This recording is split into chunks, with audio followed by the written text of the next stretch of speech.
Tout enfant de Dieu doit avoir un fardeau donné par Dieu. Mais les fardeaux ne peuvent être reçus de Dieu à moins que nos esprits ne lui soient ouverts. L'ouverture de notre esprit à Dieu est la condition pour recevoir les fardeaux de Dieu.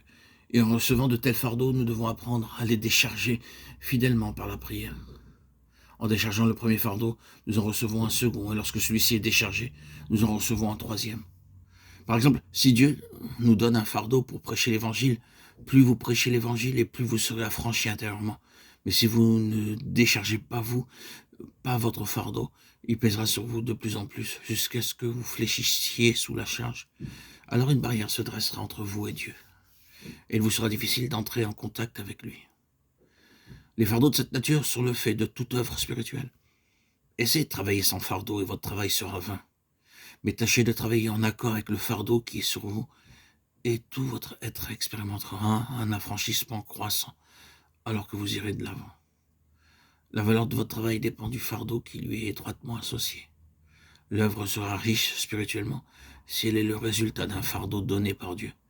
Et tout le temps que durera votre travail, vous serez libéré et rafraîchi.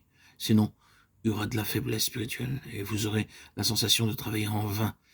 Et vous pourrez même être conscient d'une réprobation.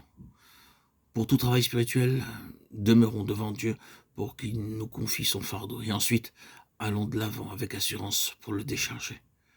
Cependant, cela ne veut pas dire que nous devons sans cesse regarder au-dedans de nous, pour découvrir si nous avons un fardeau ou non. Parmi les enfants de Dieu, il n'y a rien de plus destructeur pour l'âme que l'introspection. Souvenons-nous de cela. Ce qui annihile le plus l'âme, c'est de tourner notre regard vers l'intérieur. L'introspection est une maladie spirituelle, le péché se reconnaît aisément comme tel. Mais l'introspection se détecte moins facilement. Et c'est la maladie insoupçonnée que l'on doit craindre, plus que celle qui est apparente. Si l'on vous demandait, est-ce que c'est mal d'être orgueilleux? Vous répondrez, aussitôt évidemment c'est mal. Et si vous me demandez encore, est-ce mal d'être envieux? Vous savez pertinemment que c'est mal. Cependant, vous pouvez regarder en vous-même de nombreuses fois au cours d'une seule journée, sans avoir le sentiment de mal agir. Si vous êtes disputé, vous êtes aussitôt conscient d'avoir péché. Mais vous pouvez regarder en vous intérieurement et ignorer que c'est mauvais. Regarder en nous-mêmes, c'est ce qui ruine le plus une vie chrétienne. Nombreux sont ceux qui se livrent à l'introspection et qui vivent une fausse spiritualité.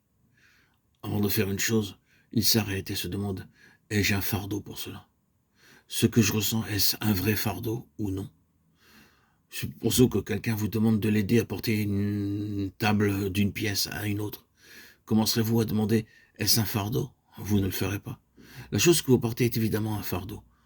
Souvenons-nous que notre fardeau, c'est ce que nous connaissons et non pas ce que nous devons essayer de connaître. C'est très important de savoir cela. Si vous avez ou non un fardeau pendant que vous posez toutes ces questions, l'opportunité se sera envolée.